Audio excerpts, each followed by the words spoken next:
this is the new normal, and this could be something that happens every year or every few years. It happens to some degree. It's just more intense, more widespread, and we're about ready to have firefighting at Christmas.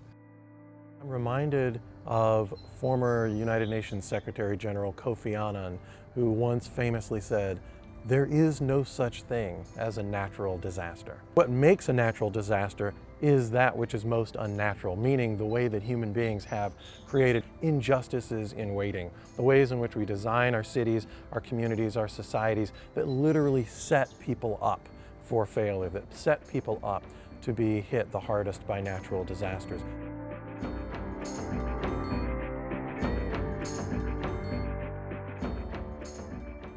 My name is David Pellow, and I'm a professor here at UCSB in the Department of Environmental Studies, and I do research and teaching and activism around environmental justice issues.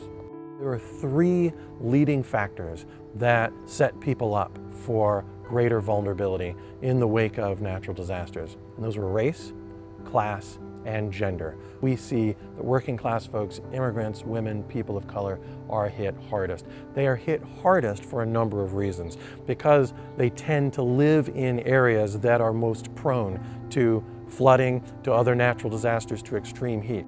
Organizations like ours are absolutely critical because we're rooted in low-wage working immigrant communities. The social inequalities, especially during disaster, is the question of who's being protected, who's being looked after, whose needs are being prioritized with regard to the disaster. And that goes from everything from prevention to intervention to then recovery following.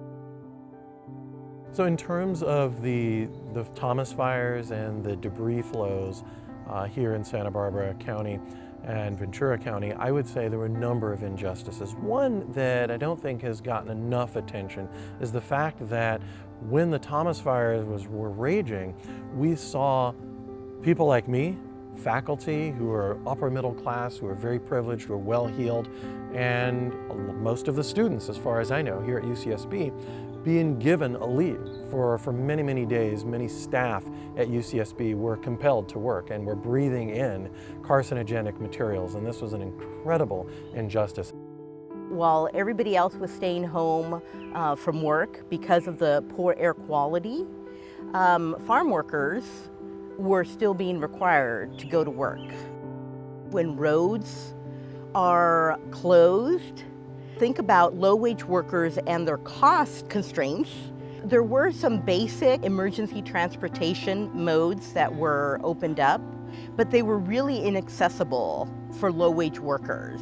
The cost of using those transportation modes would have exceeded their day's work. That's another piece of social inequality. During disaster, how do you continue going to work in a safe and economically accessible way? When a crisis happens, there's the immediate response where everybody motivates and gets out there and helps dig out the houses and do what they can to support people. And then after that comes a long-term recovery, and the long-term recovery can be even more difficult. It's really easy to do the obvious thing, but then as the kind of tail of the crisis happens, the people who were financially struggling, who maybe couldn't get to work when the freeway was closed for over 2 weeks, then they get into a financial hole that they may be struggling to get out of for years. In the absence of state and so other social networks and disaster recovery assistance, people have to find ways to move forward on their own. Many people have figured out ways to do that without the state. People have figured out ways to do what we call tactical urbanism, really bringing together resources that they didn't know in some cases they already had until they put out the call. We had our steering committee meeting. We said, what can the Interfaith Sanctuary Alliance do to support the communities we're here to support in the wake of this disaster? First, we started just working with organizations to distribute masks to people who were living on the streets, and then we activated our warming centers so people could come inside, sleep indoors, get respite from the air. And if you imagine, everything you own is outside, and you can imagine how the ash just gets into everything, and just being able to come indoors overnight was a huge relief.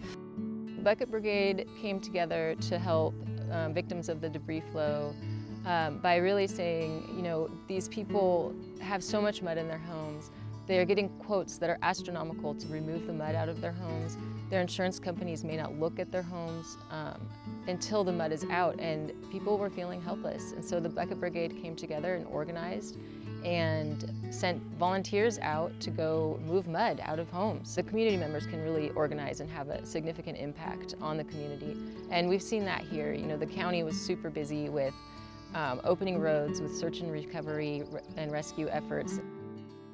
The government, the Cal OSHA, the Occupational Safety and Health Administration of the state of California, shut down at one point, and it took groups like CAUSE to promote the concept of migrant justice and environmental justice and state and government responsibility for all people to get them to get out there and provide N95 masks for people. CAUSE decided to take matters into their own hands, and to my knowledge distributed something like 15,000 N95 masks to people who are out in the fields, migrant workers who are picking our produce.